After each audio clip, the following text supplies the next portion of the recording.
How you going, guys? It's L0lergy here and welcome to my range experience guide and charms guide. This guide is more geared towards higher range people trying to get 99 or then to go beyond that to get 120. It isn't exactly aimed at lower levels, but you can get by with a lower level, however it's not recommended. This also takes place in the Dagannoth dungeon on the Waterbirth Island, so you need access to that. So the absolute minimum requirements for this guide are 55 range to be able to wield the red chin chompers, 43 pair for protect from melee, the Fremenix trial quest which allows you to get access to Waterbirth Island, the dwarf cannon quest which allows you to put the cannon down. That being said, these are the recommended items and stats you'll be wanting to get the most out of this method. You want a charm imp, which is an absolute nightmare picking up charms if you don't have, a demon horn necklace which gives you a prayer bonus from bones buried, a bone crusher which will automatically bury the bones, an extreme ranging potion at minimum, preferably overloads, 80 plus range equipment, your armadillo or higher, 95 prayer isn't a must but it helps a lot, a healing familiar if you don't have 95 prayer, decent range, and of course money to get started. This is an example of some gear and inventory setup you want to take. This might look very different depending on the level requirements you have at the moment. I'll run through a few examples of what you can and can't take. So for me, I have an inventory of overloads, my cannon, my cannonballs, and my chin chomper. The reason I only have overloads is because my prayer never runs out with the bone crusher and the demon horn necklace working together. If you don't have these two items, you'll have to take prayer potions and preferably do it on a beast of burden with multiple trips. That'll dramatically affect your range experience rates, but there's not much else you can do.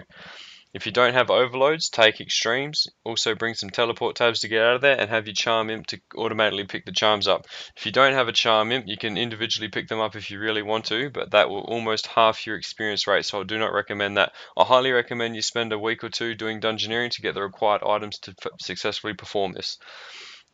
The best gear you want to be taking is Pernix or higher. You want a Slayer cape or something, or a skill cape or an over accumulator.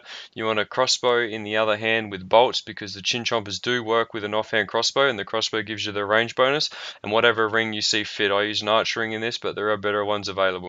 Once you've got all your gear and equipment ready, you're okay to get going. What you want to do is modify house teleport to the Relica tab and then teleport to the Relica house portal.